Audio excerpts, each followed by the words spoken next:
Assalamualaikum warahmatullahi wabarakatuh. Perkenalkan, nama saya Ladisa Safa Mauri, NIM 19060100, jurusan Ilmu Ekonomi, Fakultas Ekonomi, Universitas Negeri Padang. Tujuan saya membuat video ini adalah untuk memenuhi tugas mata kuliah pengantar Ekonomi Pembangunan dengan dosen pengampu Bapak Dr. Alphonse Satrianto, SEME. Pada pembahasan kali ini, saya akan membahas tentang teori Malthus dan teori Mill mengenai pembangunan ekonomi. Thomas Robert Malthus, nama yang selalu dikaitkan dengan teori terkenal kependudukan, sangat memperhatikan teori pertumbuhan yang jelas dengan sistematis ketimbang berbagai teori ekonomi yang ada pada zamannya.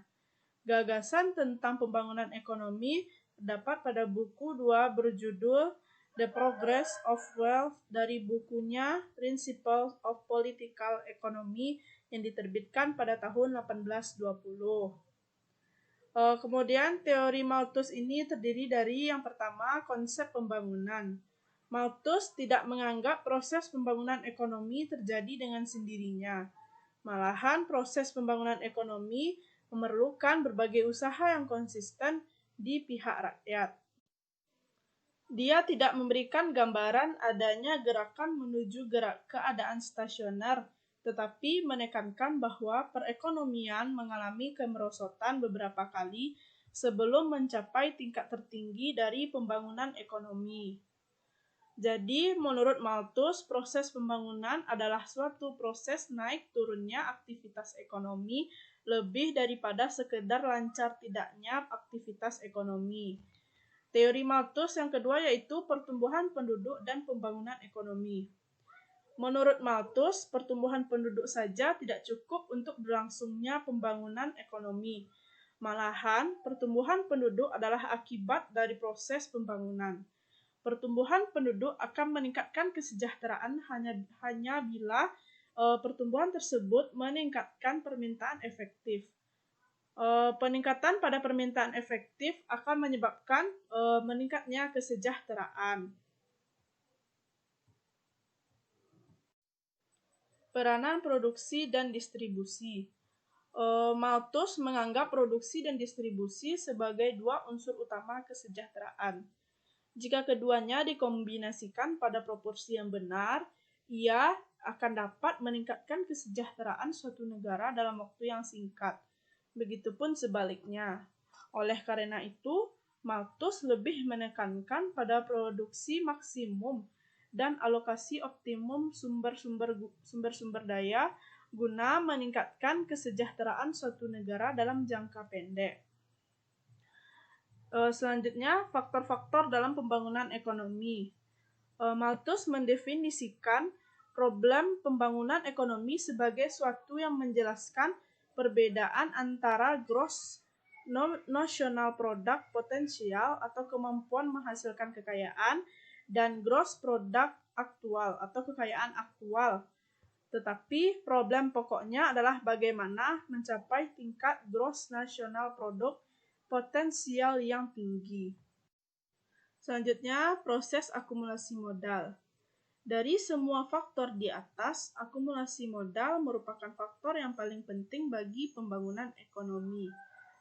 Malthus mengatakan, peningkatan kesejahteraan yang mantap dan berkesinambungan tidak mungkin tercapai tanpa penambahan modal secara terus-menerus.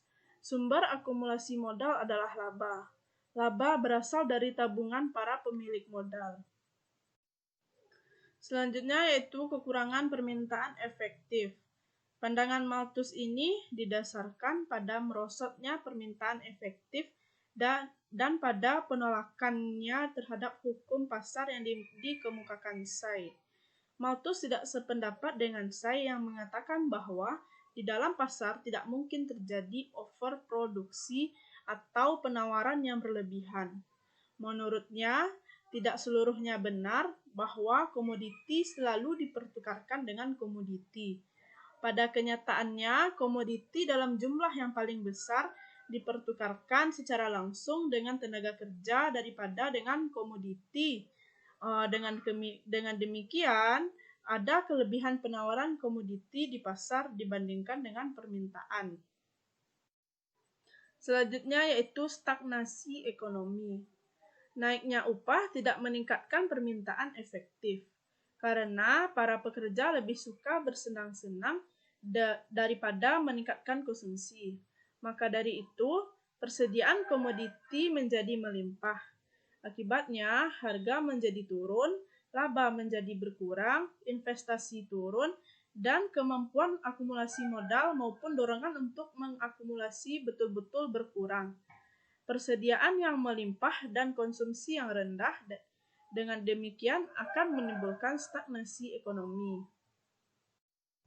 Selanjutnya yaitu ada langkah-langkah untuk meningkatkan pembangunan ekonomi. Yang pertama, pertumbuhan berimbang. Yang kedua, menaikkan permintaan efektif. Yang dijelaskan pertama adalah pertumbuhan berimbang. Di dalam sistem Malthus, perekonomian dibagi menjadi sektor pertanian dan sektor industri. Kemajuan teknologi pada kedua sektor itulah yang dapat membawa kepada pembangunan ekonomi. Yang kedua yaitu menaikkan permintaan efektif. Malthus menyarankan sejumlah langkah untuk menaikkan permintaan efektif. Pertama, dengan pendistribusian kesejahteraan dan kepemilikan tanah secara lebih adil. Kedua, permintaan efektif dapat ditingkatkan dengan memperluas perdagangan internal dan eksternal di dalam negeri.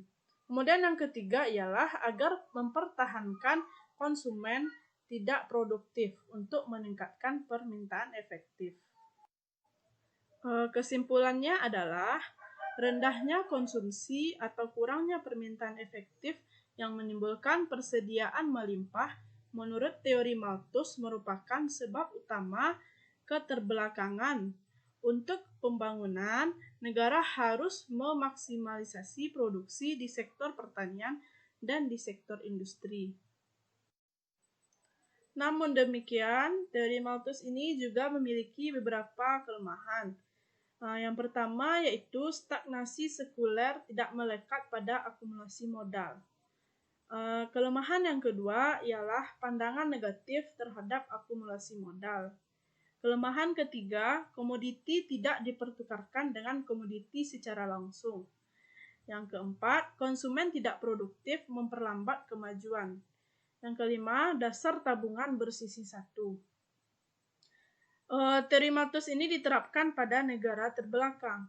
Penerapannya pada negara terbelakang yaitu yang pertama, pembagian dan analisa perekonomian Malthus ke dalam sektor pertanian dan industri nyata erat sekali kaitannya dengan negara terbelakang. Negara terbelakang merupakan perekonomian dualistis di mana sektor pertanian berdiri di belakang sektor industri. Yang kedua yaitu hubungan antara pertumbuhan penduduk dan pembangunan ekonomi yang diungkapkan Malthus dapat diterapkan sepenuhnya pada negara terbelakang. Penerapan yang ketiga yaitu pandangan Malthus yang berkaitan dengan faktor-faktor yang meningkatkan pembangunan dapat diterapkan sepenuhnya di negara terbelakang. Selanjutnya, kebijaksanaan yang dikemukakan Malthus juga dapat diterapkan pada negara terbelakang.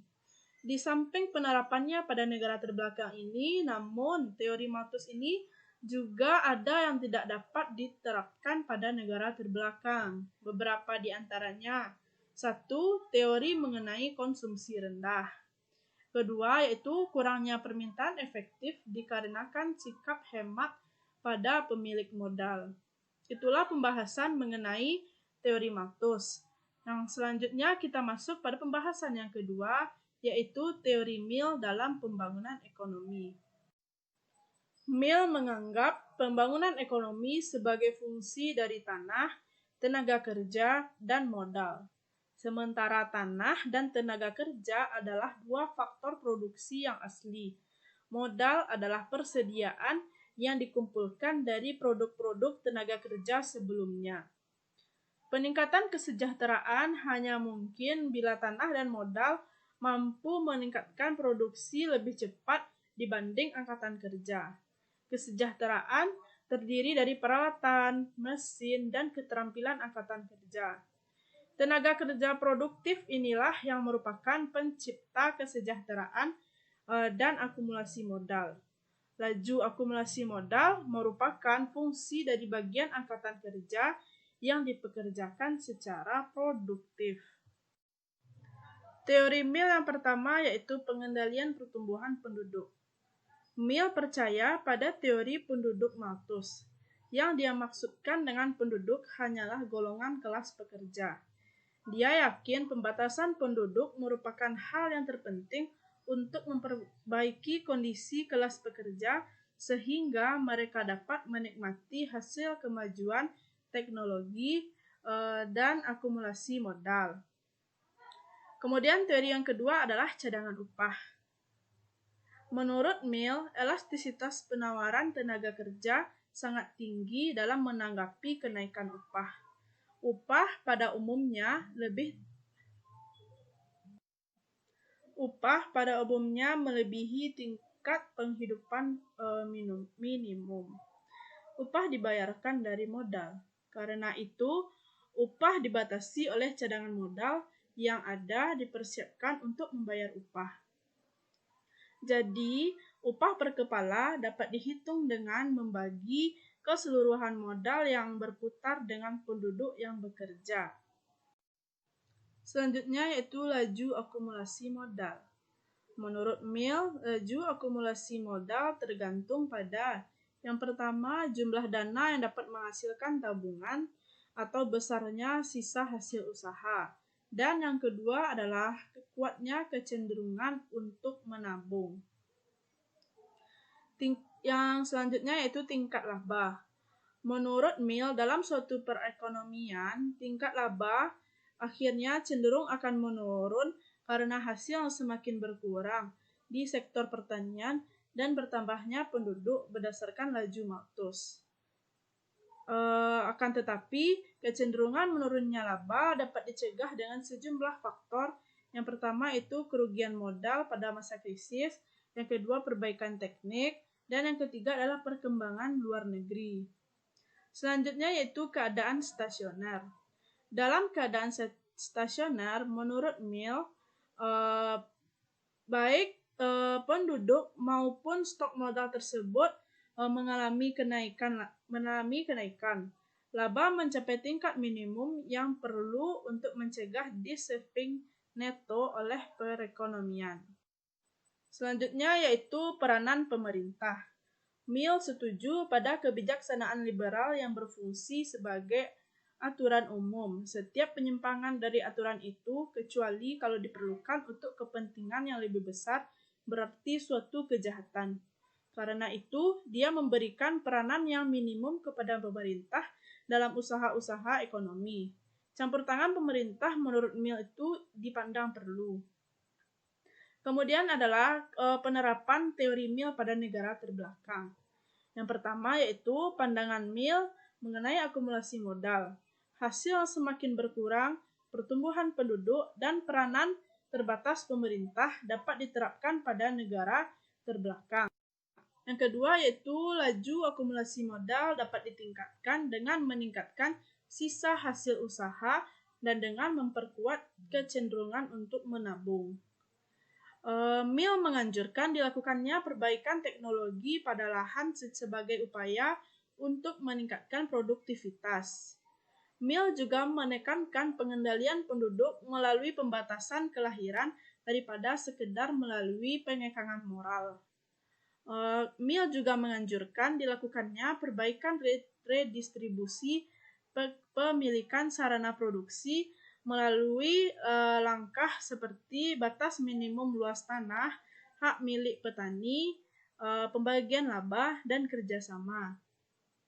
Langkah tersebut sangat relevan diterapkan di negara terbelakang yang di dalamnya terkandung ketimpangan pendapatan dan kesejahteraan. Penerapan yang terakhir yaitu Mill menyarankan adanya perbaikan kerangka kelembagaan pasar. Karena negara terbelakang dicekam oleh ketidaksempurnaan pasar, maka perbaikan susunan kelembagaan pasar ini merupakan suatu langkah yang penting untuk diterapkan. Demikianlah video saya kali ini. Jika salah dan janggal, mohon dimaafkan. Assalamualaikum warahmatullahi wabarakatuh.